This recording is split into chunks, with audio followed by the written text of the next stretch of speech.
The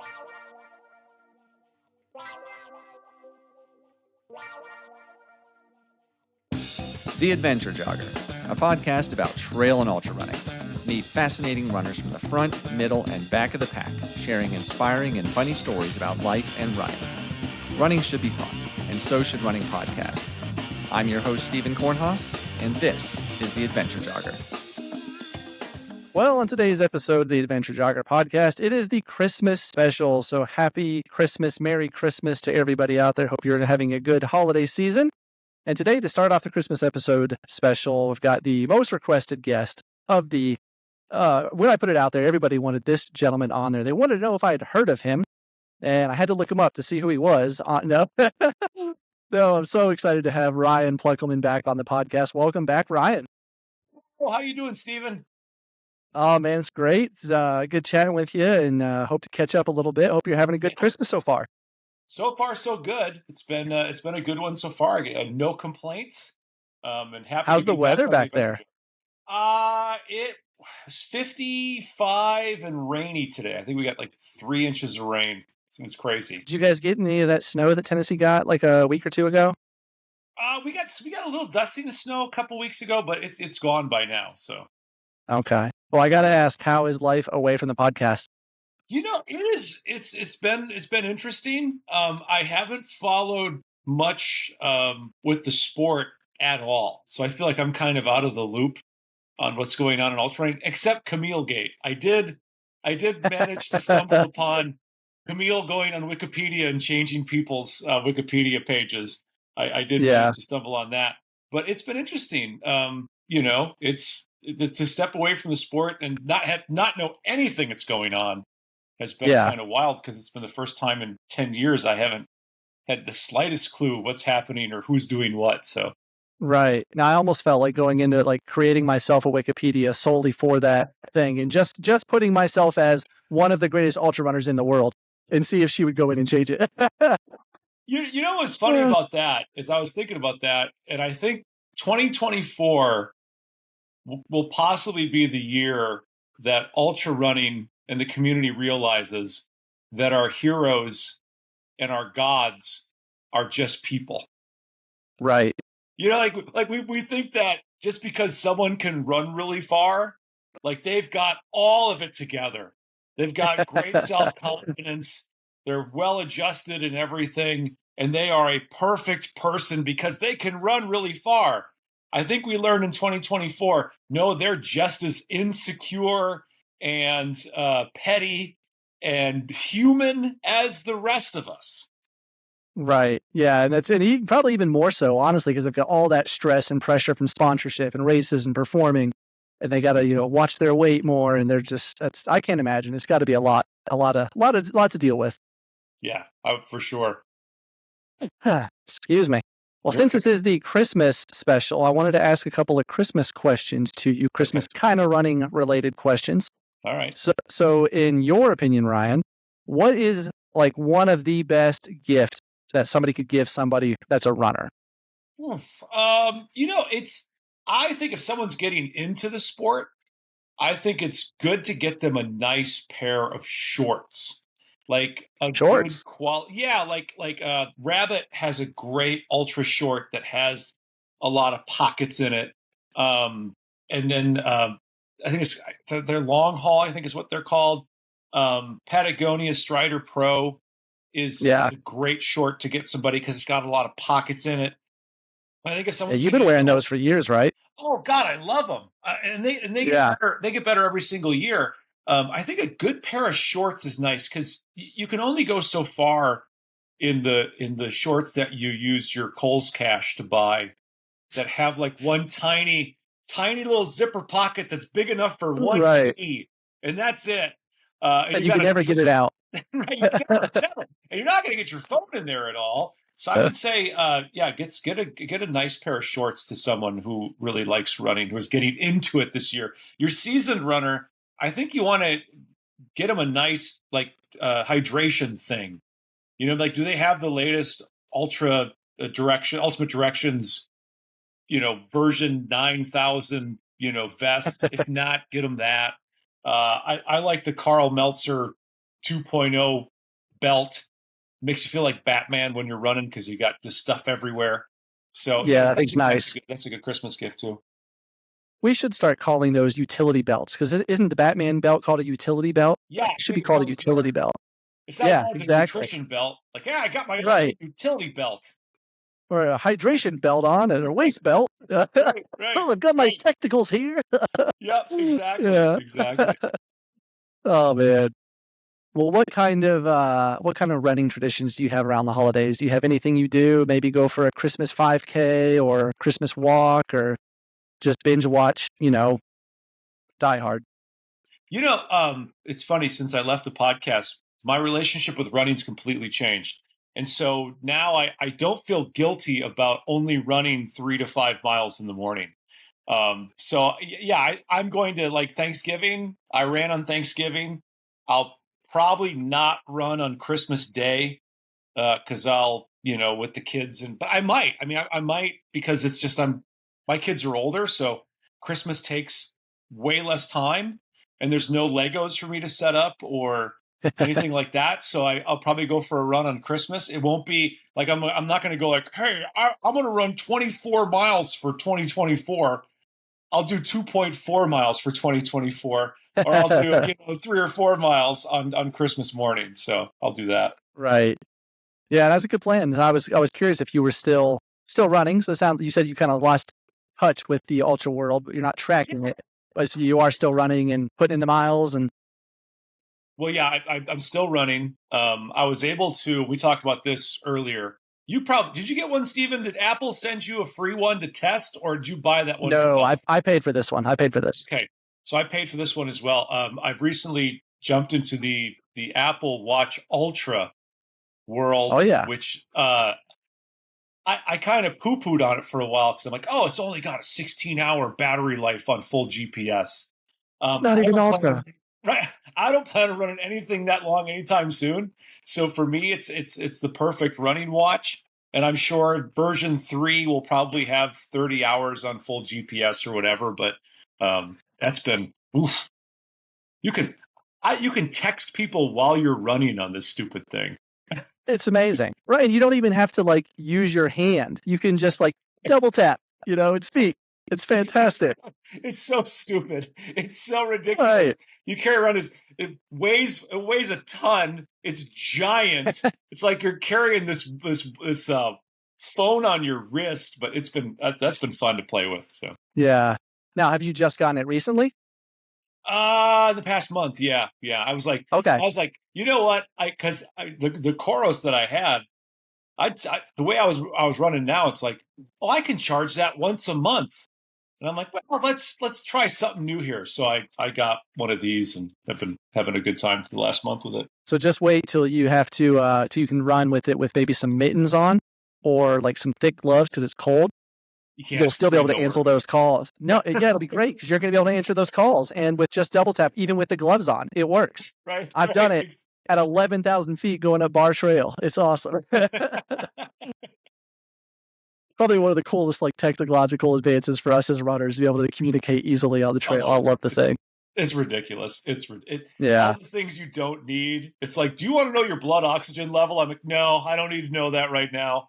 Yeah, done well. Guys, this is completely worthless. But for us guys, if you're a woman, you can track your cycle on this thing.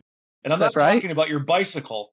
It actually has that app, which I'm like, okay, we've officially turned everything over to technology now. Right. Yeah. Well, in the wintertime, have you ever had a crazy running mishap? Maybe slipped on the ice in front of a big crowd or something embarrassing, in the wintertime? Just I don't know how ice gets there in Clarksville. The most embarrassing thing I remember running in the wintertime is I had gotten, because Timothy Olson had him, and there was a time when I was like, T.O. is the man. And I've since changed since he refused to go on the Adventure Jogger with me. I'm like, you're no longer the man, T.O.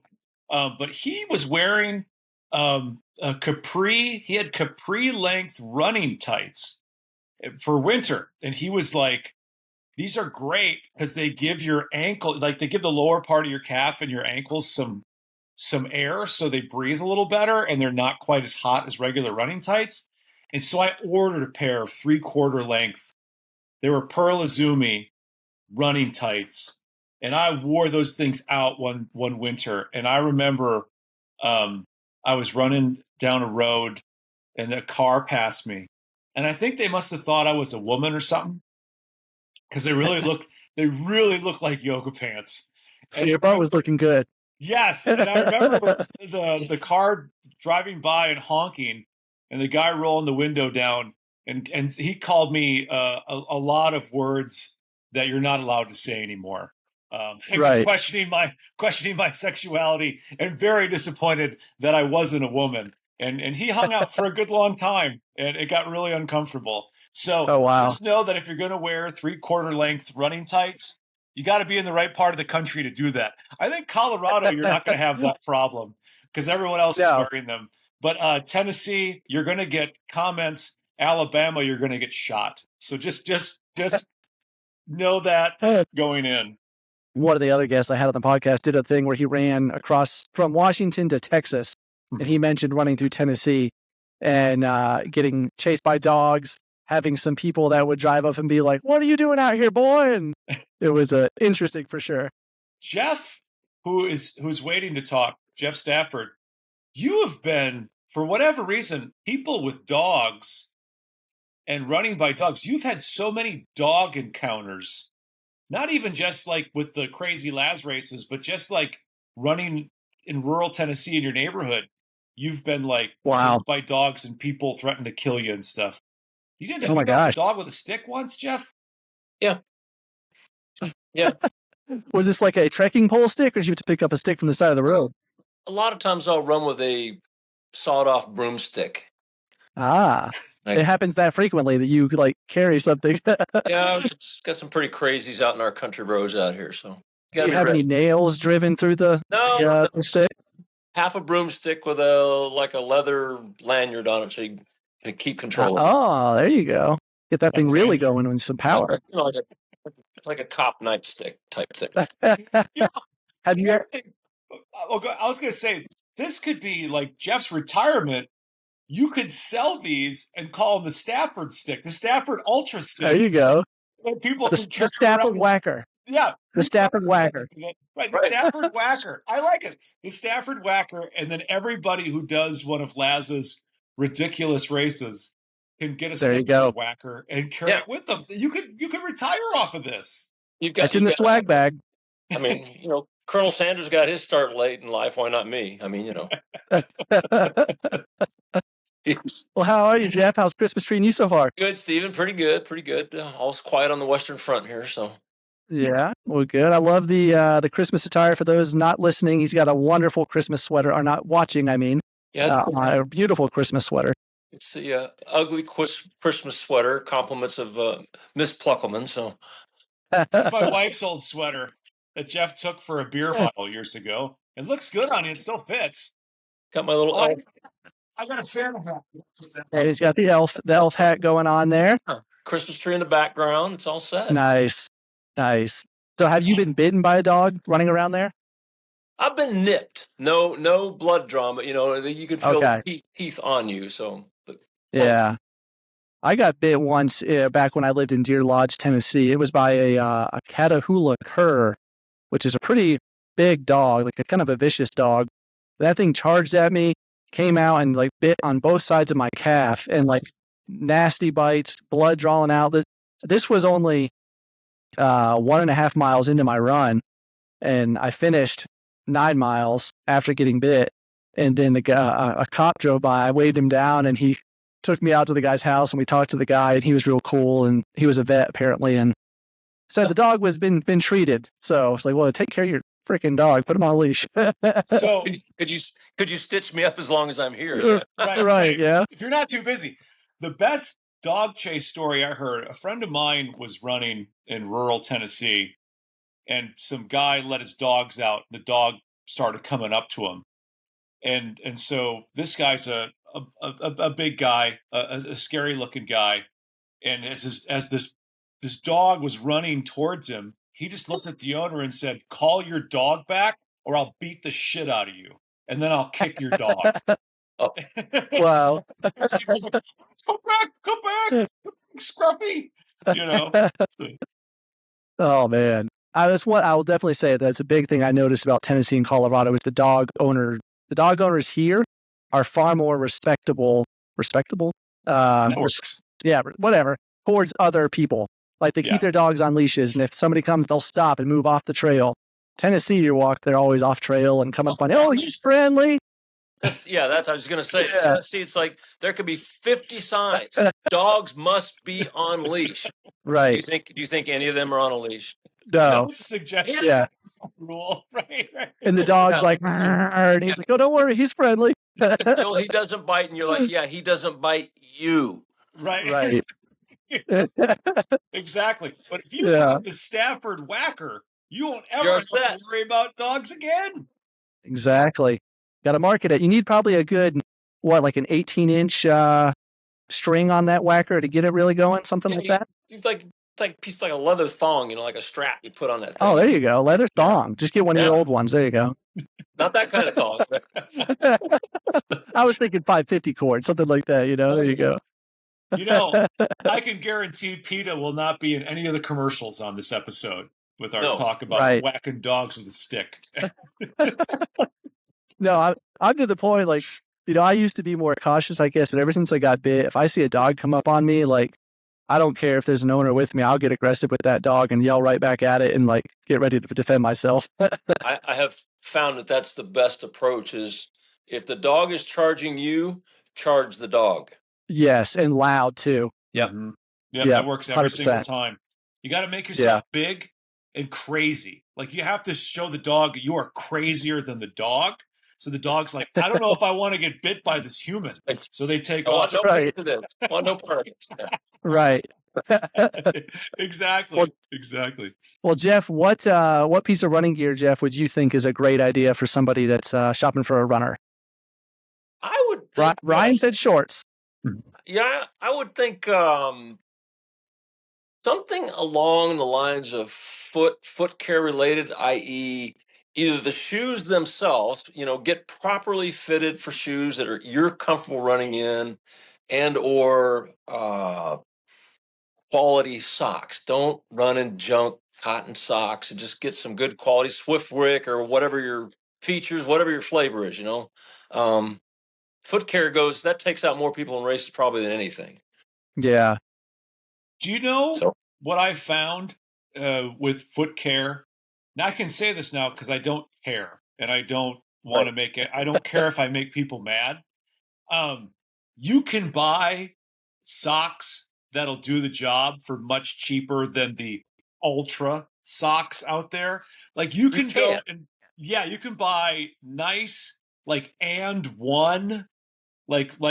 breathable socks from Walmart and get 8 pairs for the price of the 1 pair of features or Swiftwicks that you will buy. And the great part about that is thinking back to some old Adventure Jogger episode. Yeah. You don't have to go back later and retrieve your sock from the woods, Exactly. You don't have to go worry about wiping with it. When you buy and one socks from Walmart and they do the job just as good as Swiftwicks, you're like, you know what? I'm not going back for that $20 sock because you spent $20. Exactly. It can just stay there and rot. Yeah. Exactly. Exactly. I think one of the things, and I'm going to challenge everybody for 2025 to remove the hype from one aspect of your training and running. We are in a Stoke land right now. We're in the bro culture.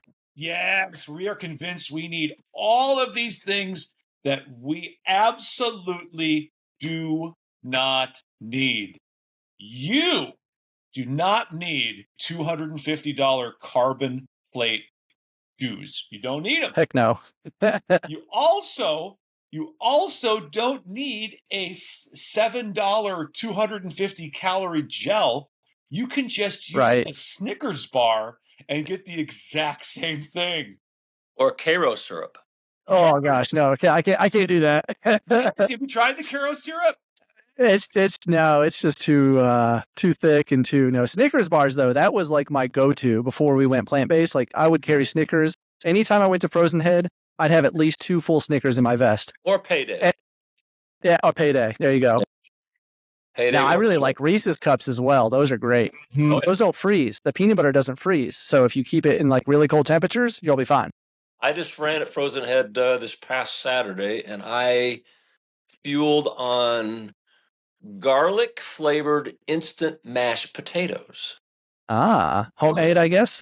It was, I put them in a baggie, you just bite the corner off and it was excellent. Excellent. Interesting. I have heard that Jeff is going to fuel his next race on Werther's Originals. He's just going to carry a bag of Werther's Originals and just, I'm fueling it top Werther's. Oh, I don't like those. Just like any old grandpa, has to have some Werther's. Right. Ovaltine. Betcha. And here's another challenge for 2025. Someone run an ultra with Ovaltine and Werther's Originals. Well, we've got a guest coming up later that I think we could convince to do that. He'd at least make an Instagram reel about it. Okay. All right. I feel That'd good be about funny. that. We can get him. Yeah. Well, Jeff, after a long run at Frozen Head this time of year in winter, are there any special like winter treats you just crave after a long run like that? Maybe a pecan pie, pumpkin pie, or anything special? Hey, prune juice. No, no. Usually, what I want first thing after a long run is you're usually quite thirsty because your water stops are kind of limited at Frozen Head, so you guzzle some water down. But I usually I'll head back into Wartburg before I head out on the interstate. I'll stop in the Hardee's and get a couple cheeseburgers or something. Right. Down. Hits the spot. I'm gonna go slightly off topic, but also stay on topic and get myself in trouble here. I have it on very good, whatever. Somebody has said something to me. I'm not gonna say who. That the people in charge at Barkley this year responded to somebody that applied and said, if you haven't run many 100-mile races, don't bother applying. That basically they weren't interested in FKTs anymore. There we go. I got us in trouble. No, I got us in trouble. You didn't piss Laz off the last time enough, Steven, when you were filming the race?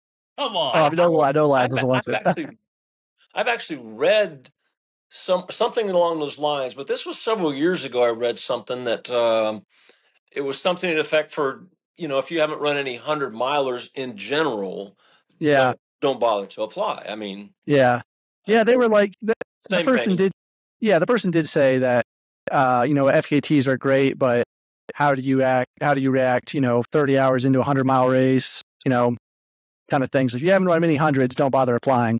But I thought it was interesting why that would really matter, since 100-milers have, 10, 13 aid stations. Right. I know. Yeah. Yeah. Right. We got AJW on the line. Welcome, AJW. Hey guys, how's everybody doing? Merry Christmas. Merry Christmas. Welcome to the party. Looking good, Andy. Well, I got to ask you, Andy, have you had a chance to rest and recover from announcing for hours and hours at Desert Solstice? No, not at all. No, I'm sick of talking into a microphone right now. I woke up this morning and I was like, I just want to go right back to bed. Yeah. But I knew I listened for a few hours. I knew I had this podcast, so I was like, well, I got a pregame. There you go. Well, I appreciate you coming on. This is, my first time meeting and chatting with you. I know you came on with Ryan and Jeff a ton, and I appreciate you coming on, and look forward to hopefully having you on in the future as well, and just shed that AJW knowledge on us, I don't have as good of an impersonation as Ryan, though, I got to say. I think my Andy Jones Wilkins impersonation is really just me doing like the Aflac duck. I think it's really more Gilbert Gottfried than it is Andy Jones Wilkins. But Andy, it is so good to see you. I haven't seen you in a good long time. It's great to see your face again. And good to see you as well. And I think, Ryan, really, when you imitate my voice, it's basically just like you're puking.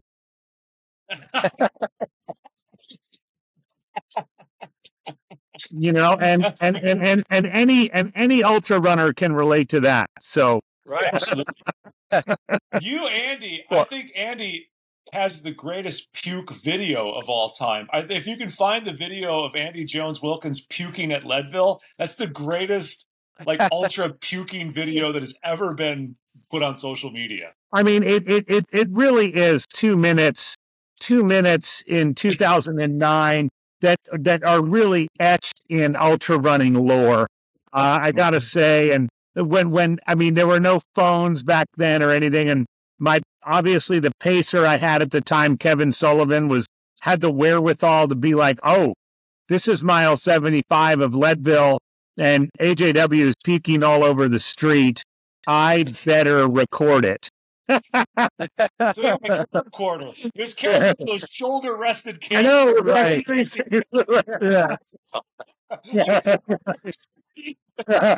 Well, so what mile did you end up puking at Leadville? I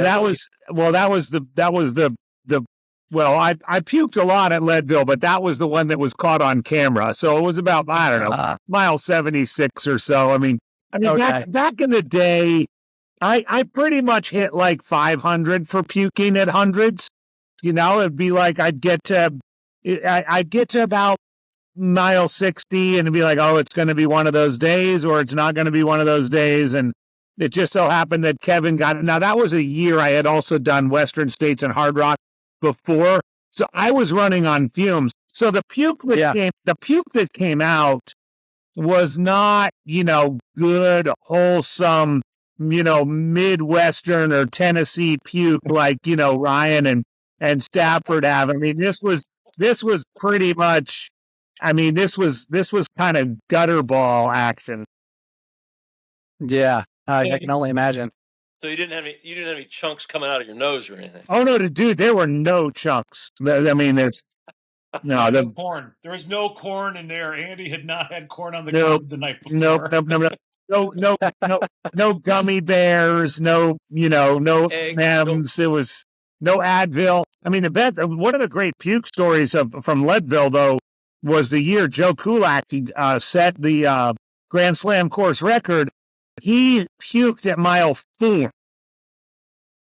Yeah, that's correct. He puked at mile 4, and everyone's looking at him, and he bent down, and in this pile of puke, he picked up the Advil that made him puke, and he so he's popping an Advil at mile 4. He pops it in, it makes him puke. It starts bouncing down the road, and he grabs it, and he kind of retro does it. I don't know. Oh my God! Maybe he got like double the milligrams from that. But I mean, hey, Ryan, you started the puke thing, so I'm sorry. We can go on to other topics. I don't know if I've ever asked you this question, Andy, because we've talked a bunch of times, but if I haven't, this will make it a first. Andy, have you ever shit your pants while you were running? No. I usually can get them. I usually can get them down. Now, I mean, this might be my age, or I have pissed my pants. Okay. That's typical for men your age. It's okay. Yeah. But I haven't. I've usually been able to at least get the pants down. Now, that doesn't mean I'm getting off the trail, And I remember a race a few years ago where I was kind of doing a little, like, just right off the side of the trail, and the runner that came up behind me was like, "Man, that looks like a salad shooter." And I thought, okay, that's a visual I hadn't thought of before, but Well, you got that benefit being fast and in the front of the pack, and so not too many people near you. If one of us was to do that, good Lord, you'd have 50 people seeing us take a crap on the side of the trail. Exactly. Well, yeah, and of course, my wife always is making me eat vegetables. I mean, I think you'd be a lot better off, dropping a big old load, out in the woods when you all you ate was meat and bread, which I used to do, but Yeah, here's the thing that people don't want to talk about. Poor Andy, his wife makes him eat vegetables, so he has salady diarrhea. Salad shooter. Yeah. Jeff only eats tater tots and steak TV dinners. I mean, it's like a Snickers bar out there. It's like a little Tootsie Roll just out there. Hey, when I finish in the bathroom, it's like the Titanic was dry docked. There it's just like he has no to make him eat vegetables. Right. Let's be honest. Let's be honest here. And Hunter can join in on this. He's not married, but if you don't have a wife, you're not eating vegetables. You are not going to the grocery store and buying vegetables yourself. Like, the only reason any of us have vegetable intake is because we're married. 100%. Yeah. I mean, honestly, Ryan, I've like gone through the fridge, and been like, hey, does this count as a vegetable? And Shelly's like, no, that's a chocolate chip cookie. Had to check. It's been so long since Jeff bought vegetables that if he bought vegetables, his credit card would call him and say, we've got some suspicious purchases. Yeah. Someone has hacked into your account because this says cucumbers. I'll have you know, I buy and eat broccoli, so there's that. Chocolate covered. There you go. We're just straight up broccoli. Brown sugar. Hey, everybody, welcome Hunter Leininger to the podcast now. We got Hunter joining us for his 8th time on the podcast officially, I think. So Man. 8th or 9th now. It's up there. He's the most frequent guest. So welcome, Hunter. I'm not tired of me yet, I guess. Maybe at like 10 you guys have me. Well, right before AJW got on, Ryan was on a rant about how everybody needs to give up the hype on products, and we don't need all that expensive, Tailwind products and different hydration things. And I was thinking, after Andy was talking about his vomiting story, now since it's Christmas, has anybody tried eggnog as a running fuel? Because I mean, that's kind of up your alley there, Hunter. That sounds like an Instagram reel. I wasn't going to share that advice with everybody else because that was kind of my hidden secret, and I didn't want everybody else to copy me. So maybe I'll share my tactics later on about eggnog, but it definitely works. That's all I got to say about that. Yeah. I've got a great Christmas fueling idea, and Andy, you'll back me on this. Little Debbie Christmas tree cakes. Oh yeah. So many calories. So good. You can eat those at night and it's like instantly 300 calories without even thinking about it. It's soft. You're not chewing it. It's not soft. No, they're fantastic. Just smashing it and makes it like a gel, basically. And just like drink. Oh no, we lost Andy. He'll come back. Yeah. Well, hey, Jeff, I'd also wanted to ask you if you had ever had a crazy winter mishap when you were out running, especially, Frozen Head. There is occasionally ice. Maybe you slipped and fell into a tree or something. Or I'll tell that story that one time her husband came home early.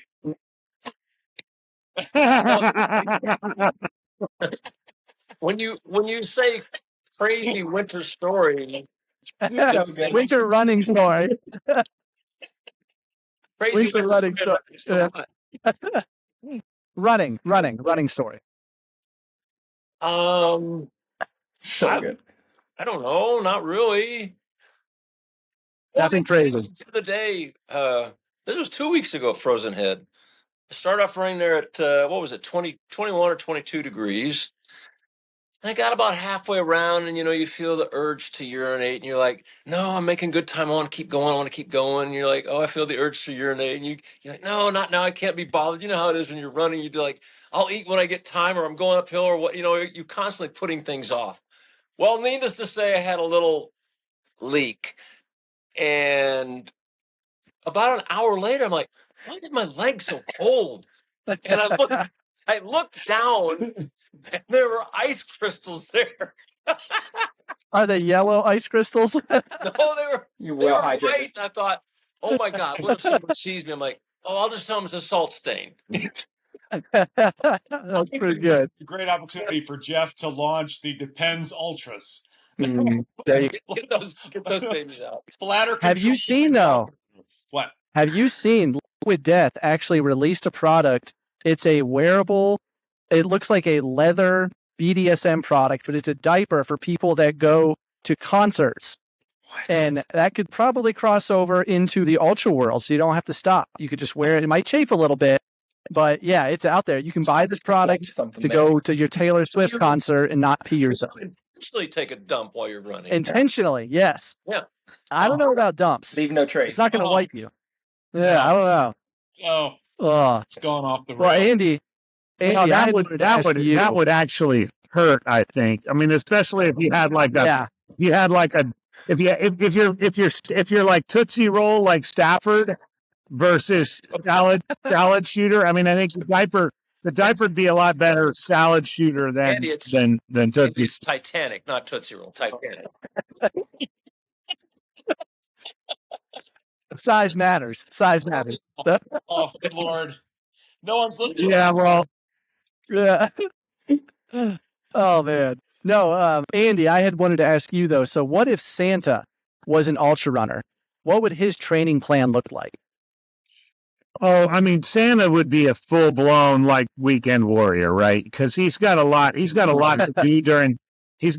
do during the week, and I think Mrs. Claus is pretty high maintenance. Well, I mean, let's face it, behind every great man, there's, a high maintenance woman, and I'm sure there's a lot of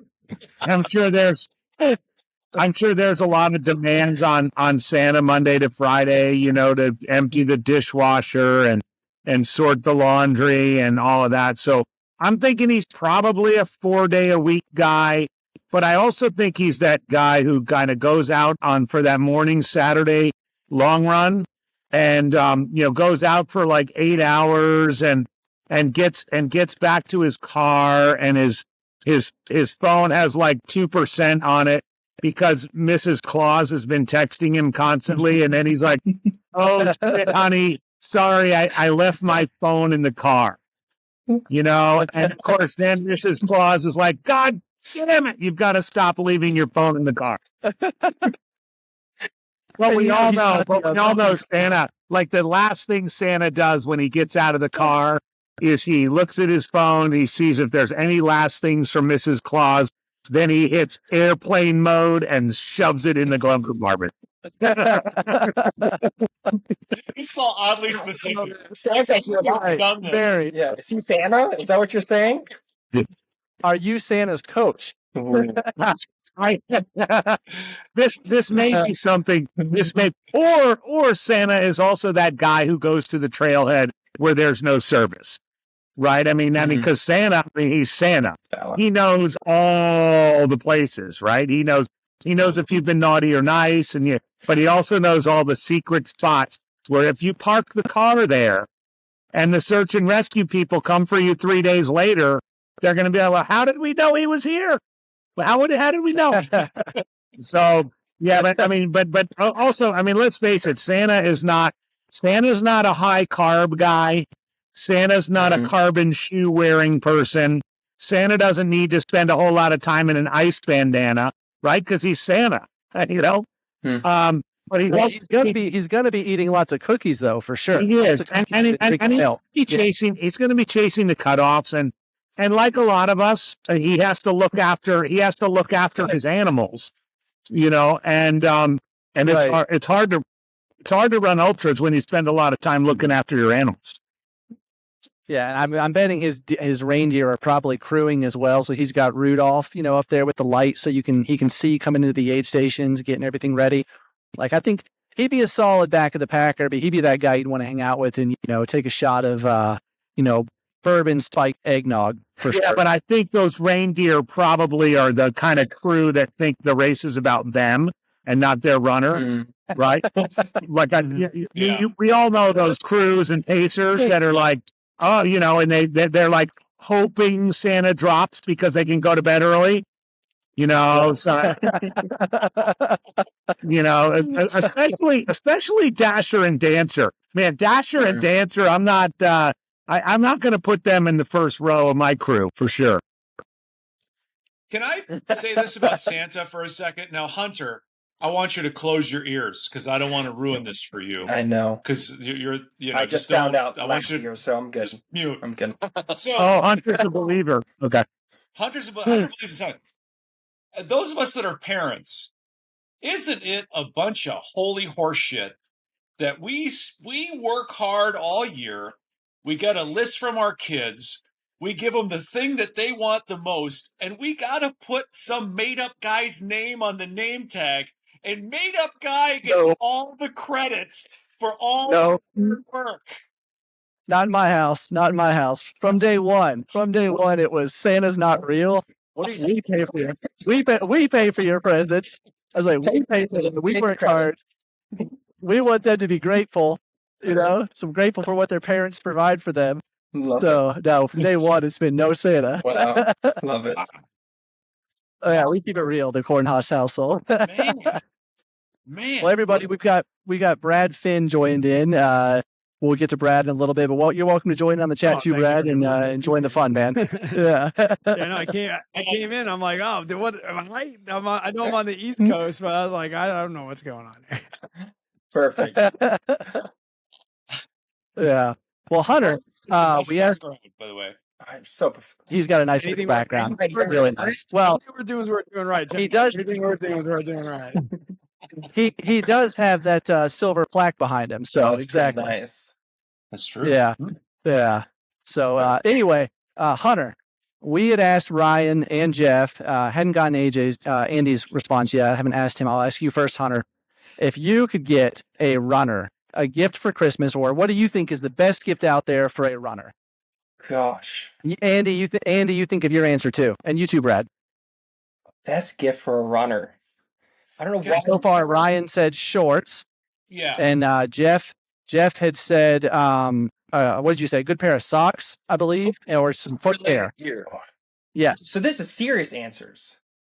Well, so the only serious answer that comes to my head is, okay. Right. Yeah. Can you think of, I want to give you a chance to think about it, Hunter, because I want to point out that Hunter gave the ultrarunning community the greatest gift this year that anyone has given to the ultra community. His Florida Trail FKT gave us all the opportunity to see grown men whining like a bunch of babies about reunites. The drama line about Hunter's FKT on the Florida Trail, like, just because you're an adult doesn't mean you behave like one. And to see the drama-filled 9-paragraph posts on social media and the crying and whining off camera, the messages sent to the FKT community from respected race directors, that was the greatest gift anyone could give ultra running last year. So thank you for that. Oh, man. And I'll let you get to your actual answer. Now I'm going to get emails and hate mail from the Run Bum crowd as well as Barkley. It was the least I could do for you. There was, and one of the biggest whiners about that whole thing was someone people would never guess in a million years. And if you message me on Facebook, I'll tell you exactly who it was. Do I know who it was? Well, I don't know. I checked out from all that. You do. Okay. You do. Yeah. All right, Hunter. Do you have an answer, though? Oh, man. Yeah, the only thing that comes to my head that's something serious is lube. Plenty of lube. Lube. Yeah. Lube's a good one. The lube that I find the best over the past year is just a stick of butter, because it's like really good lube, and also you can eat it, and there's plenty of calories that comes with it. And so, yeah, it's multi-purpose. So just a bunch of sticks of butter. That's what I would get for Christmas. And the great thing about that, too, is like as a runner, behind you, if there's a wild pack of dogs, they're going to go for you. And so I'm safe. Exactly. I'm always thinking for others, just like the drama with the Florida Trail. They're like, the reason I did the Florida Trail was to create all this drama for everybody else. So, that's right. That's right. All right, Andy. What's your answer, Andy?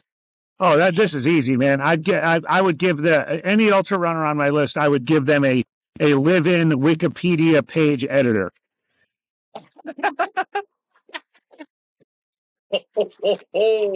Because we all need that, right? Who knew? Makes you feel special if that happens. Who knew 6 months ago? Who knew 6 months ago that in addition to carbon shoes and a Solomon pack and an ultra sign up rating and everything else, you would need to have somebody living in your house who could constantly edit and Wikipedia pages, and not just your own Wikipedia page, but other people's Wikipedia pages, right? I mean, exactly. I know we live in an age of AI and all of that, but man, I mean, to outsmart AI like that, I mean, you could die in peace. So I sure hope that all the ultra runners out there are gonna have that under their tree in a couple of weeks. They're going to write that in their contract, and they renew it. They're going to have to. They're going to have to. Oh yeah. Oh man. Do you pick a crew member to do that while you're racing? So does someone have to handle your bottles? Someone's pacing, and then someone's going to be editing Wikipedias while the race is happening? Yeah, no. The greatest runner in the world came in station. Excellent. Right. But we live in a fast-moving, fast-paced time right now. So you need to cover all your bases, right? You need to have your nutrition people, your gear people, your agent who's going to be working out the contracts, and you're going to need your in real-time Wikipedia editor. And in fact, they're probably going to have a Starlink, on the Sprinter van, because they might be somewhere where there's no service, and they're just going to have to quickly get that Wikipedia edit up in real time within a few seconds. Well, Brad, what was what's your favorite? Brad? Yeah, that's true. No, I mean, how about some energy gels with the real amount of calories? You just hold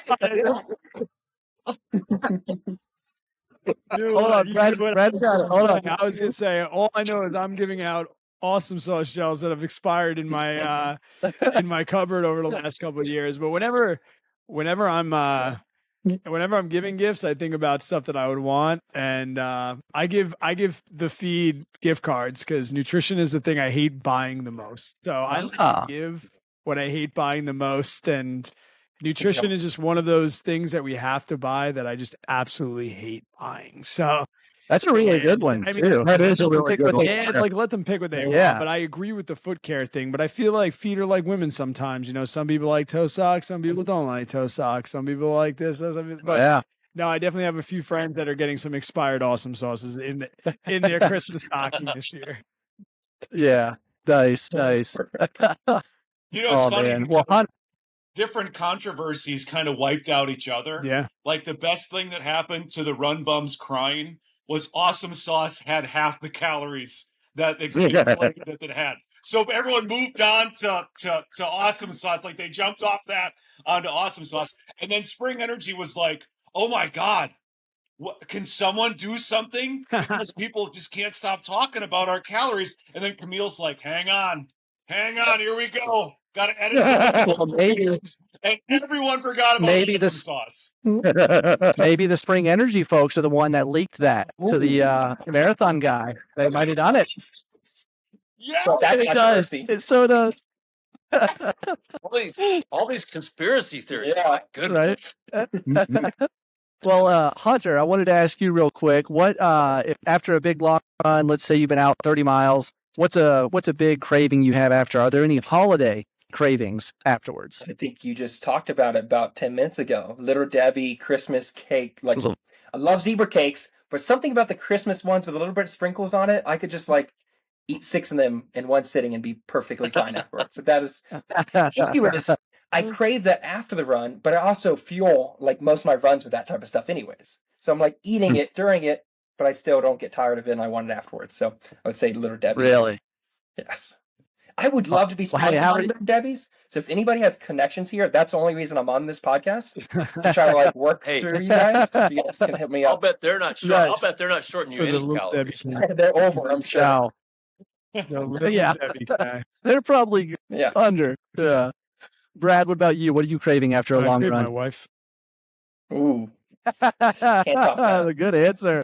Is she listening right now? Is that why you said that? Yeah, right. Seriously, is she there right now? No, she's not, but and she'll never listen. I don't even think she knows I've ever been on a podcast. But no, I'm a big salty sweet. So I mean, I like pineapple pizza, and that's that. There whiskey, you go. But I'm not allowed to drink anymore because I'm not a gentleman when I drink. So that will always be something that I'll crave. Get you an NA beer. How about that? I mean, I've tried that road, but once it hits your lips, it's like. Yeah, but no, I get you. Pizza, that's good enough for me. Give me some pineapple and some pizza. There you go. We're good to go. Women and pizza at the same time. Best of both worlds. I'm just saying. Party, but I'm down for whatever. Hey, that pizza sauce, going back to Hunter's idea with the lube. I mean, I'm just saying it could happen. It I'm open-minded. I'm down. I'm down to try whatever. Well, Andy, what do you have another announcing gig coming up? Another race you're announcing for? Well, yeah, we've got Across the Years down here in Arizona, which is the longtime traditional end of year around the new year race where there's a 6-day race, a 72-hour, a 48, a 24, and I'm running the 24-hour, but in between running the 24-hour, I'm going to do some announcing, and then we've got a fun year ahead in 2025. We're going to do, all the usual races we've done, Black Canyon and Cocodona and Hard Rock and Western States and Red Run, Rabbit Run, but also, branching out a little bit more and doing a little bit more of that. So, Jamil Curry here with Mountain Outpost, he just keeps raising the bar and he's like, I'll get a text from him, that I'll wake up to in the morning. He's like, hey, can you commentate, starting tomorrow at 4 a.m.? And I'm like, sure, yeah. So that's how it rolls. I got to say, one of the guests here, I think he's already announced it. So hopefully I'm not blowing his cover if I haven't. I could edit this out if you want me to, though. I think Cocodona 250 is going to have an incredibly stacked field this year, and it's going to be very interesting to watch. The top 15 this year is going to be amazing. It's going to be fun to watch. It'll be a good race. Yeah, I mean, it's quickly taken a spot on the Mount Rushmore of American ultra runs now, I think. I mean, in terms of the attention it gets, in terms of the people who show up for it. And it's amazing that that's happened in 5 years, but it's testimony to, put on a good event, have it well organized, publicize it appropriately, have it also be there for every man. I mean, it's got a 125-hour cutoff, so, I mean, I've been dabbling in the idea of running a 200-miler before, and this one just convinced me. So, I'm going to jump in May of this coming year and run it. So, and I will say, after 30 plus years of running ultras, this is the first time in a while I've been justifiably intimidated by an event. And I think that's a good feeling. It's good to be kind of into your mid to late 50s and still be able to be wow, that's going to be big and that's going to take a lot of work and it's probably going to suck at times. But just seeing the way it unfolds, it's fantastic. Yeah, it is amazing to watch from a spectator sport. Just the way Jamil has done everything with the live stream is absolutely amazing to watch from afar. So it's fun. Hey, Brad, I wanted to ask you if you've had a lesson learned from 2024 in running or a moment that mattered, something big that just sticks. The moments are endless for me. I realize, I think, that you can have a lot of fun not racing. I did a lot of adventure type stuff, and I got outdoors and did things that weren't necessarily sanctioned events. I knocked out a huge portion of the Appalachian Trail here in the Northeast, rim to rim to rim in the Grand Canyons. I did the loop in the Tetons. And I look forward to doing that more. I always looked at it as, hey, let's get to the start line and let's, finish and get a buckle and things like that. But I've really started to just appreciate fitness and appreciate the outdoors a little bit more this year. And I think I'm going to continue to maybe carry that into 2025 and not put so much pressure on myself to keep racing and doing races, but just to find things. I would love to soft rock. I would love to go out and just do the Trail de Mont Blanc just as a fast pack and things like that. And that was a big takeaway for me. You don't need a buckle, and you don't need, to be posting things on social media about how good you did. You could actually just go out and do it and just enjoy it and have some fun with not only you, but your group of friends or the crowd that you hang out with, and that can be good enough. And I don't think enough people realize that really can just be good enough, just getting out and just enjoying yourself. Yeah, that's so true, man. But I got to tell you though, you missed it when we had this discussion before you joined. If you ever plan to run Barkley, apparently now you do need some buckles. Was that so? Right, I gotta. Then that doesn't do anything for me, Barkley. So I think I'm good on that. Yeah. Yeah. How about you, Jeff? What lessons have you learned in 2024 in running, or a moment that really sticks out in your mind?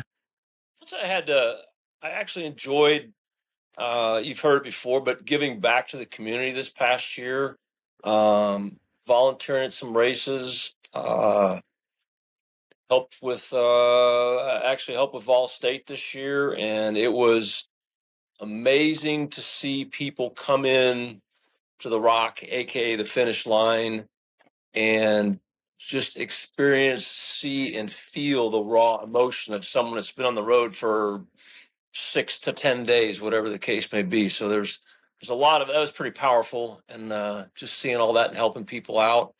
Helped another guy do a solo 100-mile trail race all on his own, and just went out and paced him and helped him get through the night and get through that. So it's just, that's awesome. Kind of giving back to the community this year, and some volunteer work at other smaller events. Nice. That's awesome. What the 100-mile race your friend did, was that like a road trail thing? It was trail. It was actually done in Percy Warner Park in Nashville. Oh, wow. That's awesome. That's really cool. Well, how about you, Andy? Any lessons learned in 2024? I think we have a little bit about the community, and I've been pretty outspoken in my disdain for some of the overly commercialized parts of the sport, and it was nice to see in 2024 a little bit of a resurgence in the grassroots events. And an understanding that, and it's clear that we live in a transactional world, but I think that to see a real groundswell around the relational part of trail and ultra running. I mean, we're still living in the echo of COVID and how terrible those couple of years were. But when you see people come together with a shared experience, that sometimes that's enough.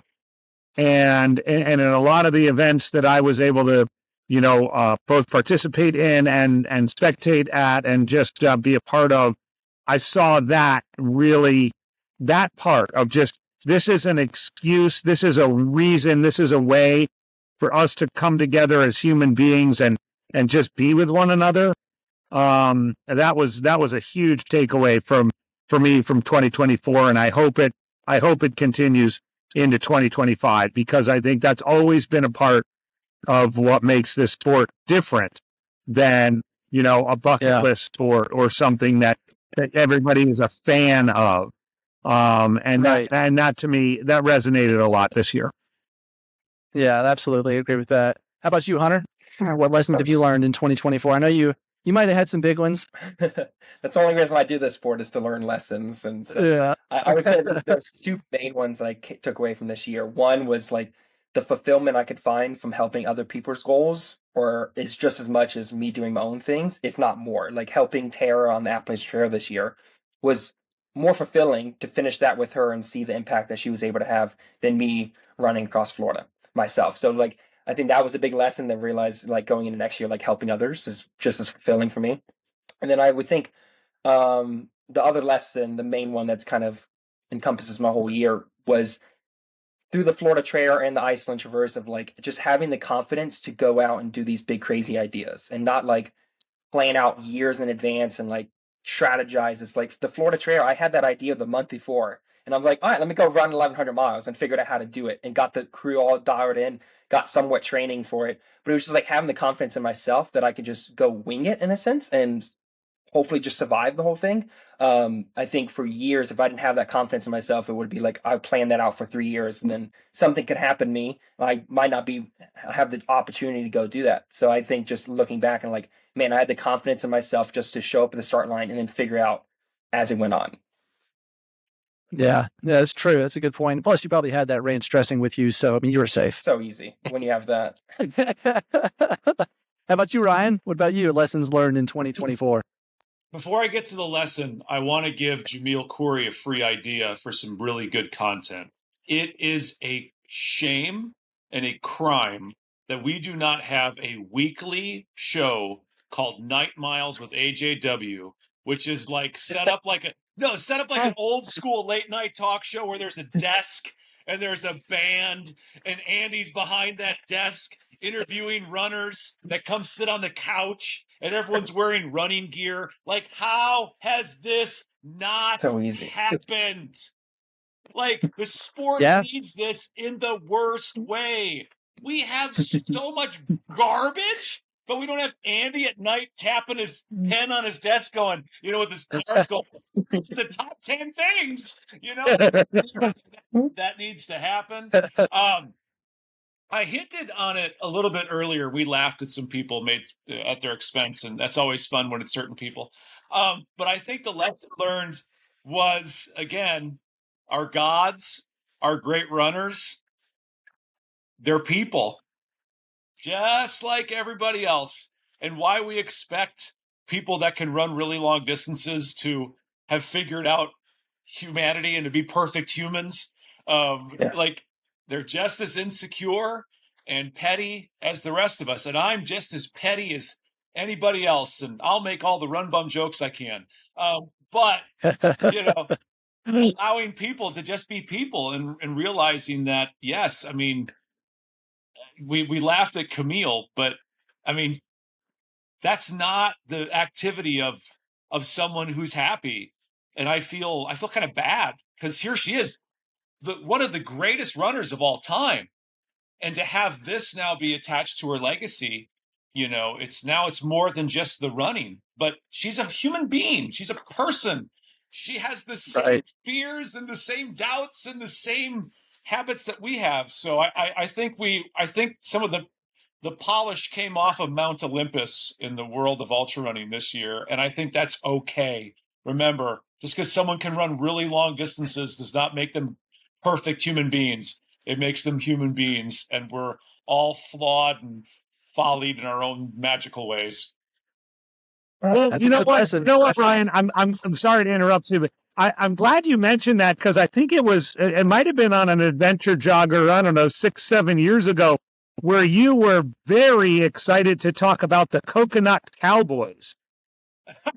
And how excited you were to see how a certain coconut cowboy dropped out of Western States because he was overly cocky. And I was like, I said to you in the moment, I was like, hey, Ryan, he's just a kid. He's just trying to get it done. Oh. You're right. He was, and I was wrong on that. I will fully admit I was wrong. He was a kid. He was 22 years old, thought he had the world at, and why we don't allow people to make mistakes and be 22-year-olds. I'm as much to blame as anybody else. So yeah, you're right. 100%. Like, what do we expect? What do we expect from a 22-year-old who, everyone's saying is fantastic? When everybody tells you your shit don't stink, how can you be mad when you act like your shit don't stink? Right. So, you're absolutely 100% correct. His Titanic still stinks. We're referring to Jeff Stafford's poop, by the way, Hunter and Brad. Right. You have to go back and listen to the beginning. Yeah. Right. Snickers. Well, Hunter. Hunter, what 2025 goals do you have coming up next year? Oh gosh, I am right in the process. This entire week has been just like shifting all these different schedules and goals and everything. So right now it's very unclear, what I'm going to do. So I should hopefully know in a week or two. So I might come back with that answer. But there's a lot of big. I'm gonna put you on the spot. I'm gonna put you on the spot. Still, yes, I'm gonna put you on the spot. Are you still trying to do Cocodona 250? No, Arizona Monster instead. There you go. It's like set right now. Nice. Okay. Well, very cool. Yeah, I think it's a. Well, how about you, Jeff Stafford? Yeah, that'll be really cool to see the 300 distance. That'll be neat to see people race that. Yeah. Yeah. How about you, Jeff? What goals do you have for 2025? Oh, I got a little race out in Virginia called the Wild Oak Trail. I'll go give that another shot. I'll be doing 400-mile Heart of the South race in June. I don't know, maybe a couple 50Ks mixed in here and there, but much like Hunter, I really don't have much locked down at this time, so who knows? Are you going to have a bag packed and ready to go, though, in case you get the call again this year? I'll always have that ready, yeah. You're close enough. You got to be ready for that. Heck yeah. What about you, Brad? What's on the horizon? Do you have more adventure runs planned? Yeah, we're gonna do some adventure stuff. I really wanted to do Crazy Mountain, and I didn't expect it to sell out today in 25 minutes. So crazy. Going out and crewing that race last year, I really wanted to get a hold of that. But like Hunter mentioned before, I find great joy in helping other people. So a lot of my goals are set around going and helping people. I'll be out the Arizona pacing and crewing for a good buddy of mine. I hope to get into UTMB. I got 12 stones now, so we'll see if I can get out to UTMB. So I'm kind of not really putting anything on the calendar until that lotto is up. And I want to knock out some more of the AT, the Arizona Trail. I know in the West Coast, the AT is the Arizona Trail, but here it's the Appalachian Trail. So I want to knock out a couple more states of that. And just continuing to grow, be a good member of the community, I guess. So people don't have much shit to talk about. But and then get to this place next year and still be sober, which I know is a little bit of a buzzkill for a Christmas special, but it's my greatest accomplishment. So that's the number one. Hey, I'm drinking tea. This is tea. One goal for me. And, as long as I can keep that going, then every other goal is just a cherry on top. Love it. There you go. Absolutely. I know Ryan's got to say something here. Brad, what trail is the AT? Oh, it is. Are you one of the Appalachians, or do I say it wrong? Is it not Appalachian or whatever? Yeah, I'm sorry, but the English language doesn't make those sounds with those letters. Oh, man. Appalachian Trail. Get it right. It's the Appalachian. Us New Yorkers, we now make up our own words and phrases and pronunciations. So you come up with it, we'll talk about it. We'll have a couple. Now, Andy, weren't you a? All right. Yeah. Now, Andy, weren't you an English teacher? I was indeed, and while we're on Appalachian Trail, because it's definitely Appalachian Trail, it's also it's also states, not Western. Oh, okay. It's states, not Western. And Stafford, are you going to, because you politely called it the Wild Oak Trail. Everybody knows it's called the Twat. So are you doing cold twat or hot twat? I'll be doing the cold twat. You're gonna do cold twat. That's appropriate for you. I would say. Yes. I would say. I mean, I would. Looking around this crowd, I would say that Brad and Hunter are probably hot twat guys. It could be. I think Steven and Ryan and I could kind of go between. We could be kind of a little bit hot, a little bit cold, but you're 100% cold twat, I would say. Never. So never met a twat. I mean, oh man. Oh, how about you, Andy? What's on the horizon for 2025? I mentioned it a bit earlier that I ran back in October. I ran my first 100-miler I'd done since 2021. So it had been 3 years. It kind of been.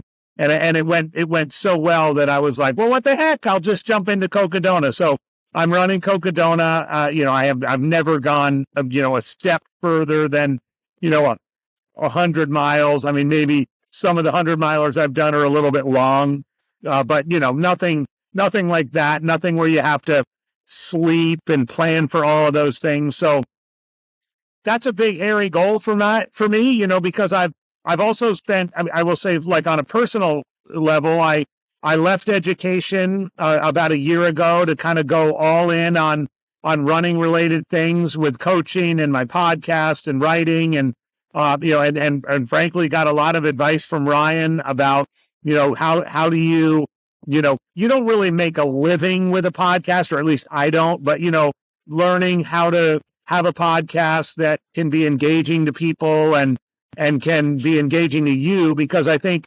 anybody who's a podcaster knows if you've listened to a podcast and it seems like the host is just like punching the clock, and you know right away, and you pretty much turn it off. And so I think that's the other, in addition to Cocodona, like the big picture goal is to going into year 2 of being like this running all the time lifestyle.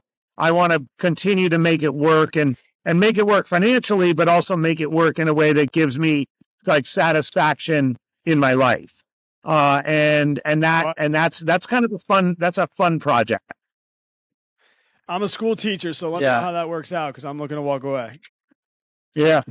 Dude, I was a principal for 20 years, or as Ryan likes to say, a headmaster.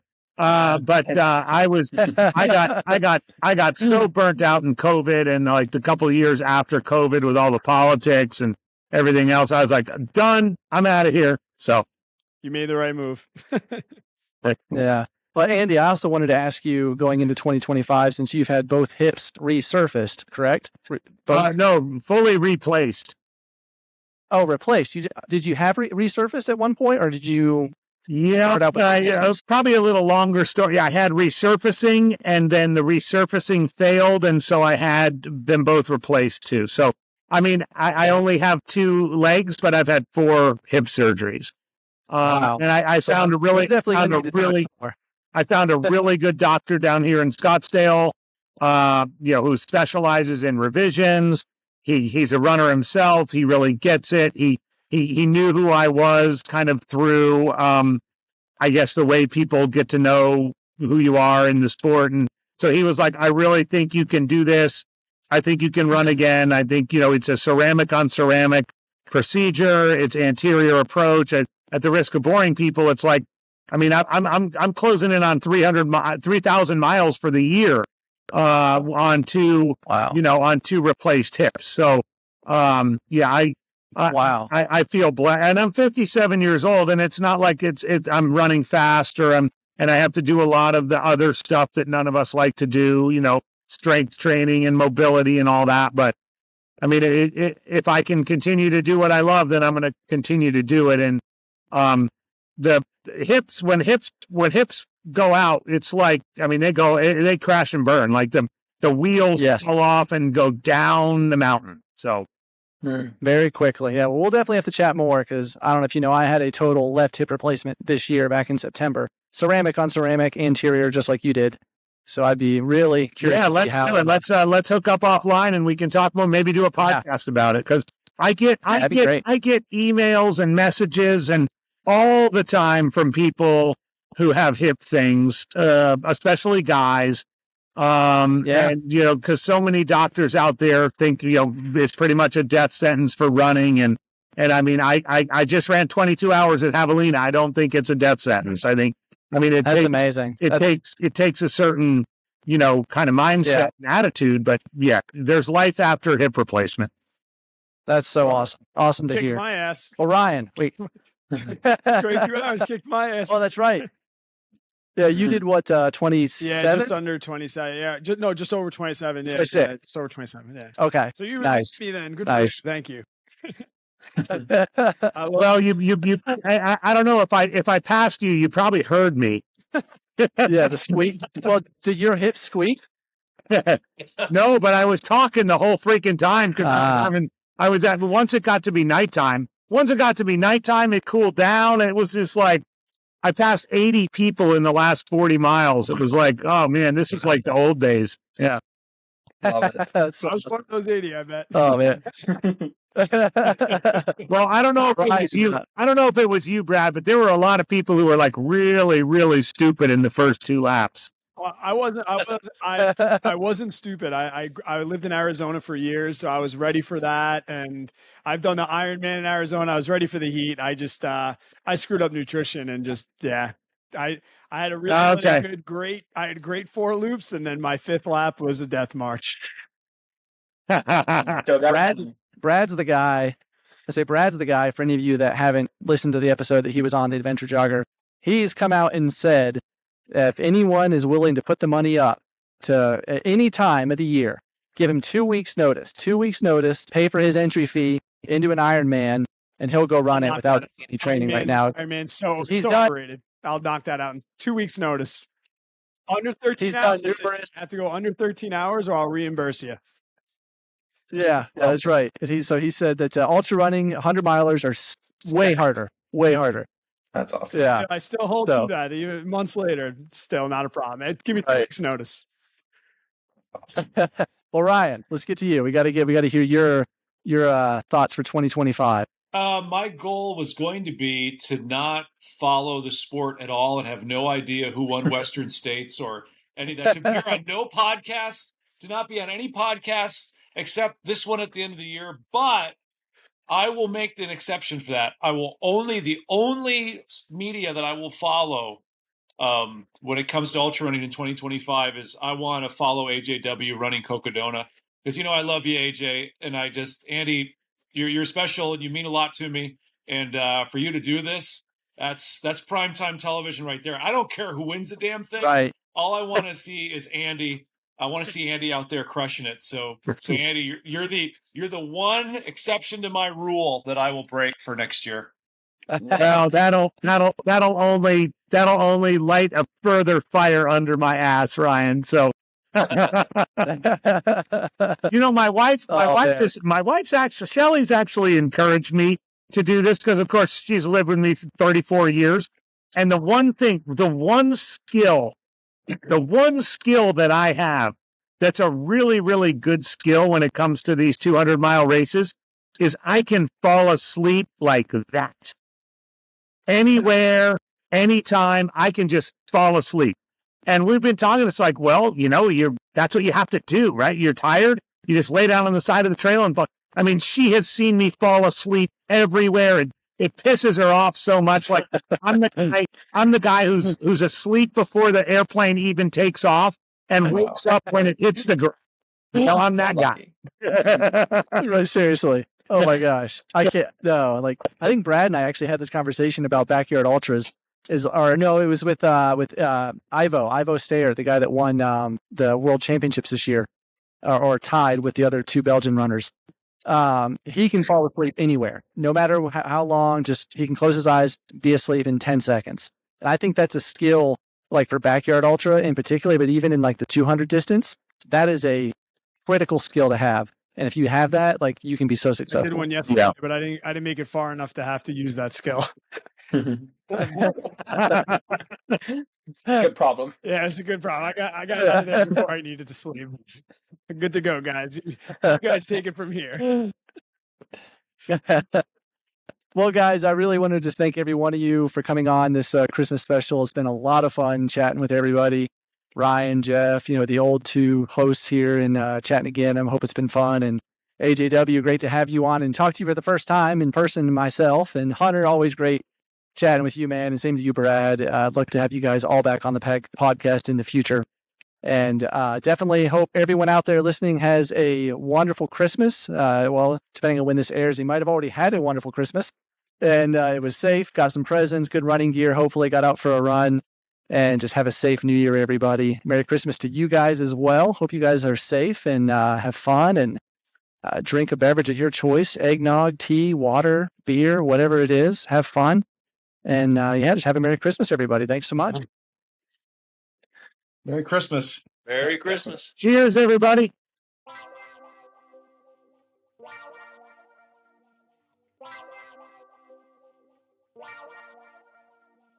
If If you enjoyed this episode of The Adventure Jogger, please consider joining our Patreon and be sure to follow us on Instagram, YouTube, Facebook, and TikTok for more content like this. Without your continued support, we would not be able to produce this type of content. So thank you so much to everyone that has listened, followed along, subscribed, liked, commented, you name it, donated on Patreon. Thank you.